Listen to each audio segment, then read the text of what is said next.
Muy bien, estructuras de mercado. Vamos a hablar de las de Stackelberg, las elaboradas por este notable pensador económico.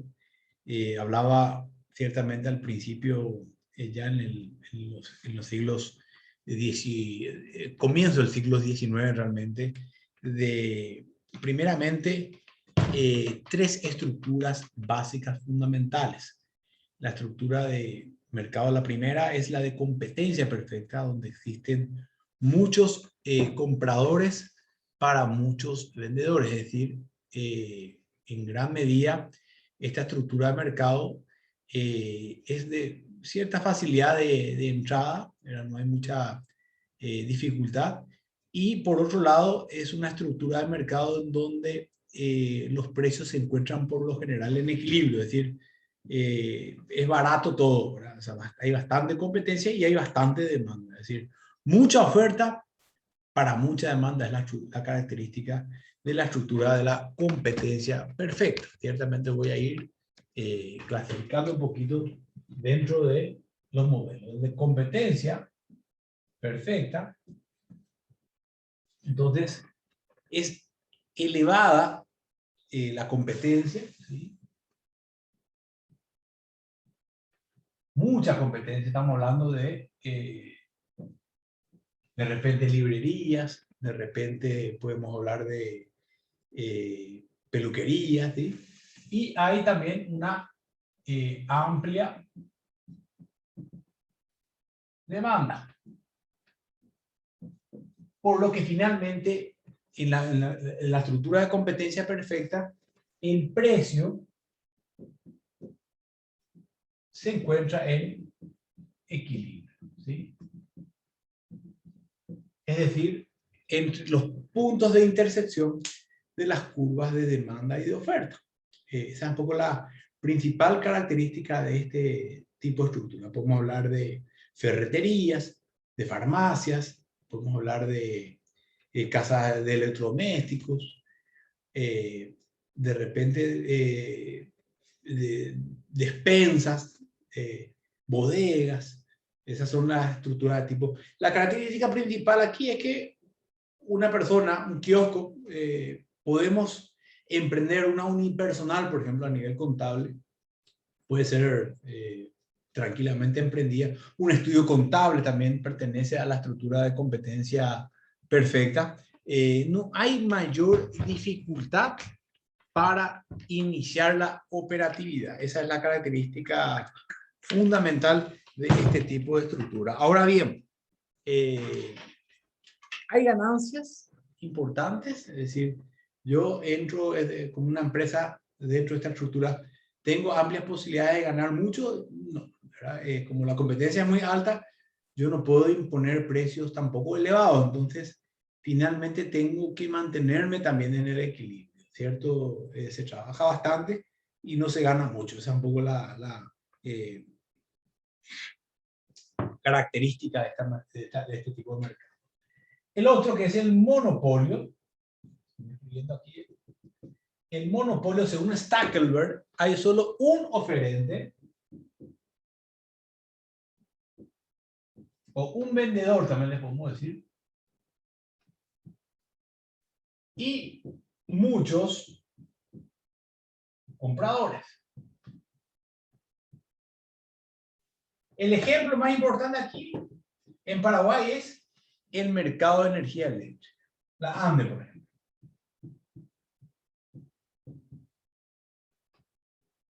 Energía eléctrica. De hecho que la ANDE, solo la ANDE es la que ejerce la función de oferta. O sea, yo no puedo prácticamente adquirir de otra empresa que no sea la ANDE, vamos a decir, ¿verdad? Dentro de lo que es el Radio Asunción. Salvo que, bueno, instale paneles solares o busque otro tipo de tecnología, ¿verdad? Dentro del monopolio, la empresa, la única empresa que ofrece, puede imponer el precio que le parezca. Entonces, es por eso que el Estado, por lo general, toma intervención aquí, ¿verdad? Es decir, no permite que haya muchos monopolios y si los hay, trata de regular el precio. Esa es un poco la característica básica cuando hablamos de este tipo de estructuras de mercado, ¿verdad? ¿Es buena, es mala? Depende, ¿verdad? Hay un poco de ineficiencia, como podemos observar, pero tampoco los precios son demasiado elevados cuando el Estado toma participación. Ahora, si es un monopolio privado donde el Estado no tiene participación, entonces yo creo que ahí sí podría ser altamente riesgoso que el precio se vaya a las nubes. Cuando hubieron privatizaciones en Latinoamérica, es decir, los monopolios, las empresas monopólicas que tenían cierta dependencia del Estado pasaron a ser totalmente privados, hubo una subida importante de precios, especialmente en la Argentina, Perú, Colombia. Entonces el costo de vida también aumentó en esa parte esta parte de los países. Motivo por el cual, por lo general, cuando son estratégicas las empresas, generalmente no se quiere vender o que pase a manos privadas. De repente mismo la ESAP, por ejemplo, provisión de agua potable, puede haber muchas quejas, muchos reclamos, pero dentro de todo el precio es relativamente económico para, considerando al menos cuando hablamos de precios impuestos por el sector privado, ¿verdad? Y finalmente el oligopolio.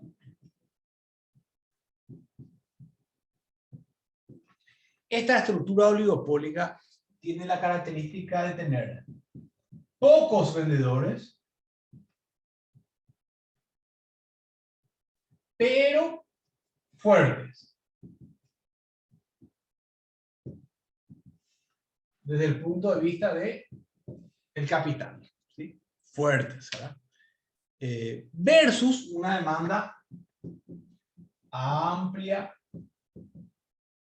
demanda en ese aspecto es similar a la de competencia perfecta.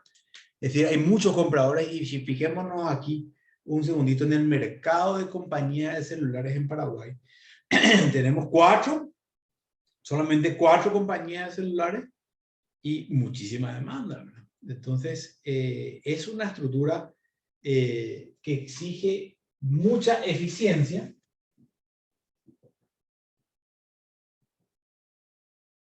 e innovación.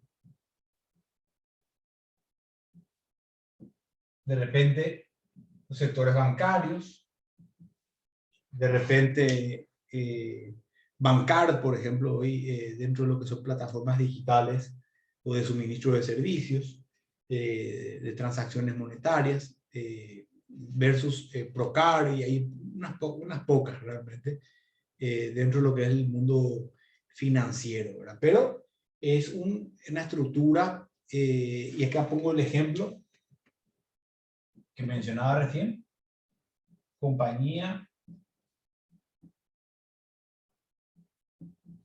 de celulares en Paraguay. ¿Okay? Entonces yo les voy a pasar después, ¿verdad?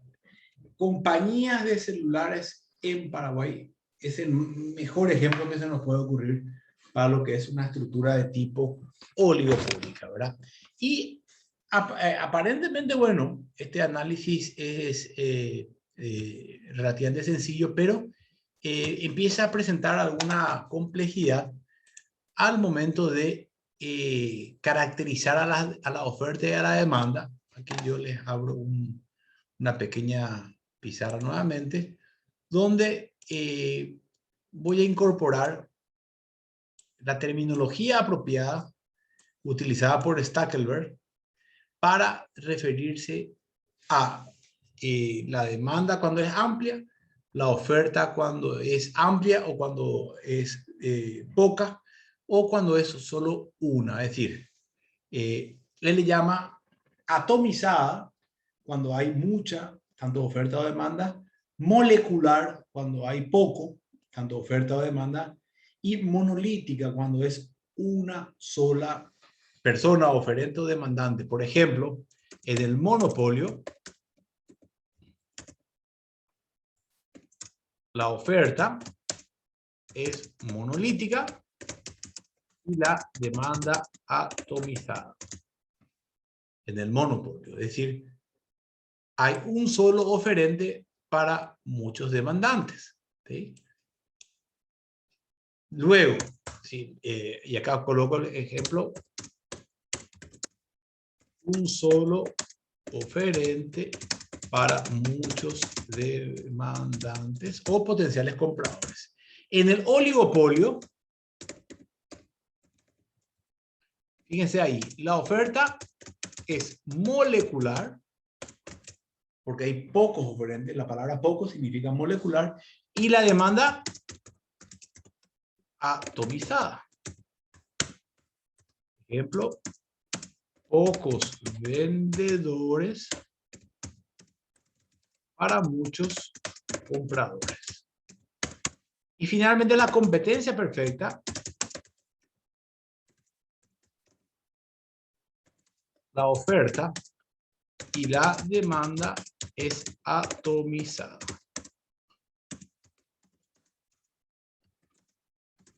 Muchos compradores y vendedores. Es decir, hay muchos participantes dentro del mercado. Y falta uno, que es la competencia monopolística. Competencia monopolística. Aquí entran realmente grandes compañías, firmas de compañías mundiales de automóviles, donde existe mucha competencia, ciertamente, pero son grandes las firmas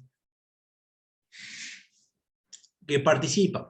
Entonces, más que nada el concepto me interesa aquí.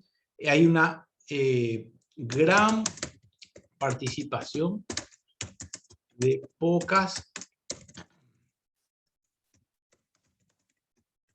empresas muy fuertes en términos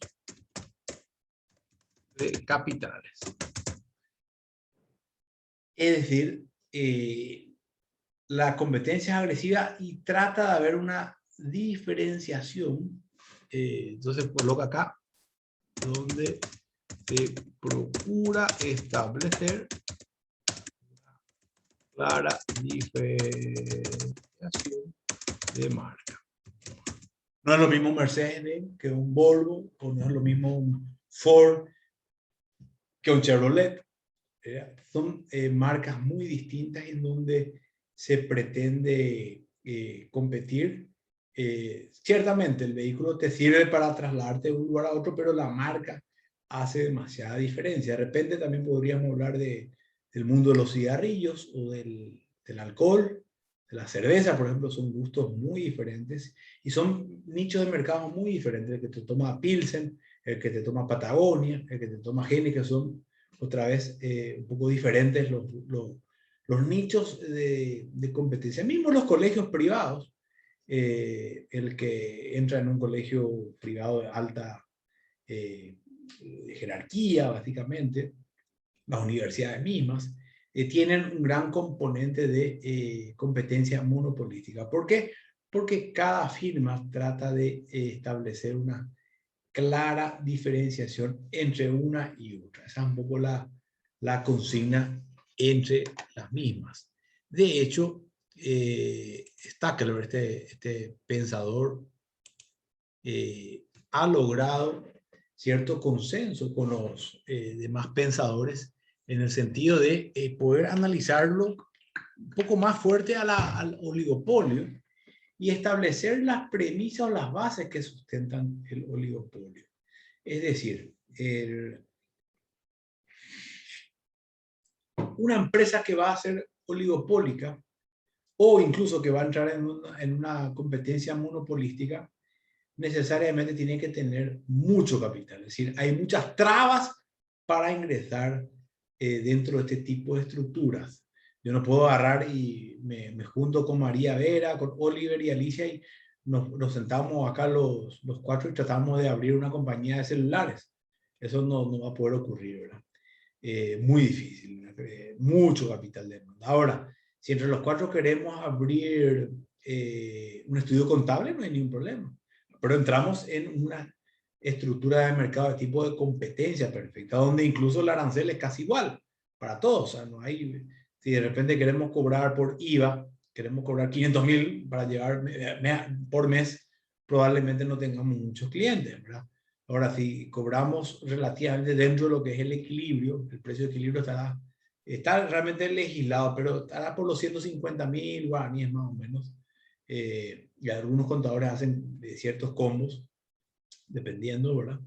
También del movimiento de la empresa, pero ahí sí uno ingresa y tiene mayor clientela. ¿Por qué? Porque hay muchos oferentes, a muchos vendedores, incluso en el mundo del derecho, también muchos abogados que van procurando captar su clientela y entonces, bueno, se van jugando con precios o se van ajustando, mejor dicho, los precios en la búsqueda de tener clientela, ¿verdad? Ahora, el ingreso en un monopolio es imposible porque, reitero, hay solo un oferente y si hay dos oferentes ya es oligopolio, entonces el ingreso en sí es imposible en un monopolio. Es un poquito para poder entender lo que son las estructuras de mercado de acuerdo al concepto esgrimido por Stackelberg.